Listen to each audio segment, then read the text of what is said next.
Here are some instructions on how to use L-IFT's 3W data portal. First, go to my.l-ift.com and go to the top right corner. Click on Login.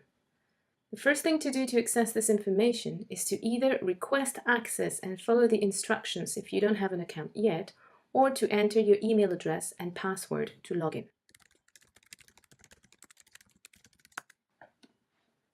To find all the data, click on Data, and a drop-down menu will appear. Select Diaries if you want to access the results from the repeat questions about business, income, savings, loan, expenditures, etc. When you click on the box below the word Category, you will see a drop-down menu with all the topics of the repeat questions. The most important one is Business, where all business income, costs, activities, and so on are represented. But let's first look at the top theme named Feelings. When you click on that, the following screen will appear.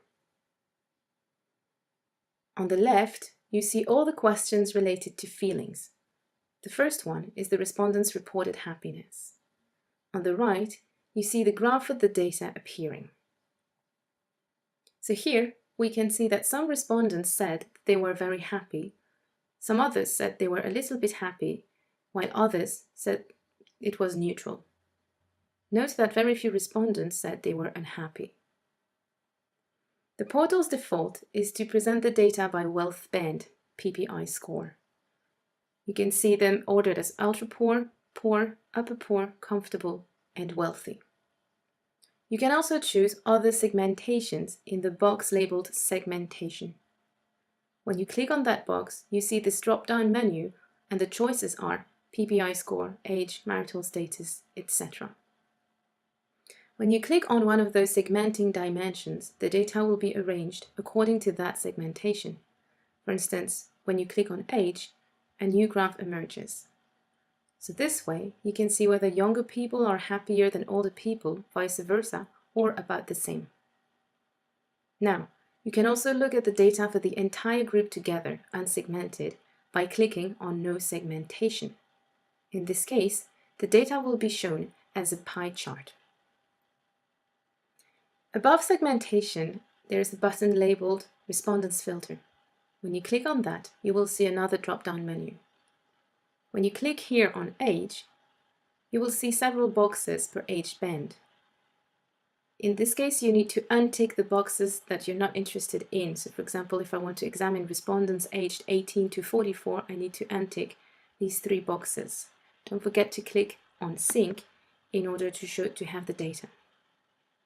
So this segmentation helps you to study subgroups separately. For instance, you can look at only one township, only the lower wealth bands, etc. Next to the Respondents button, you have the Weeklies Filter.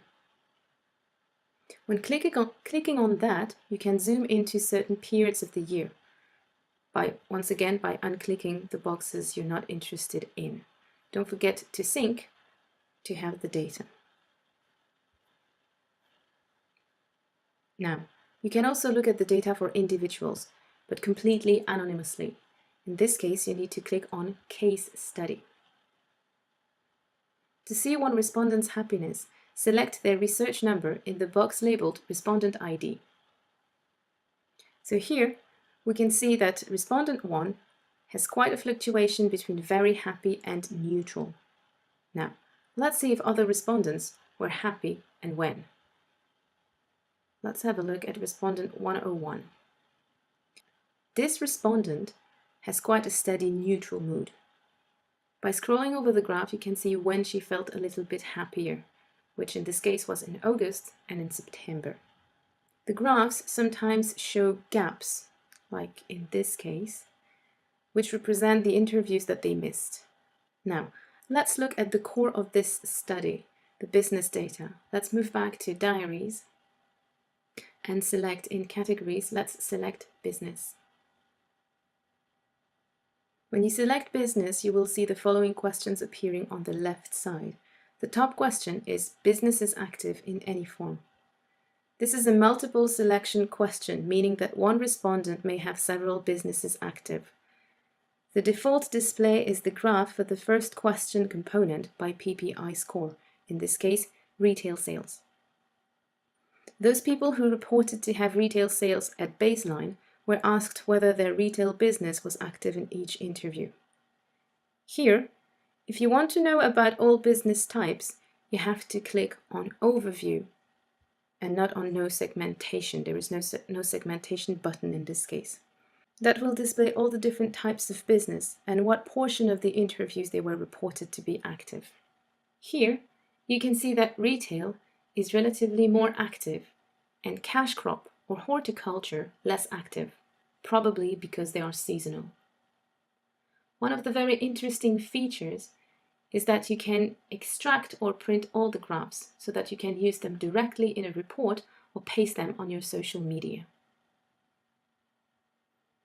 Finally, we would like to draw your attention to all the info that is available on this portal. First of all, besides the repeated questions, in almost all interviews, we also conducted a short survey on context questions.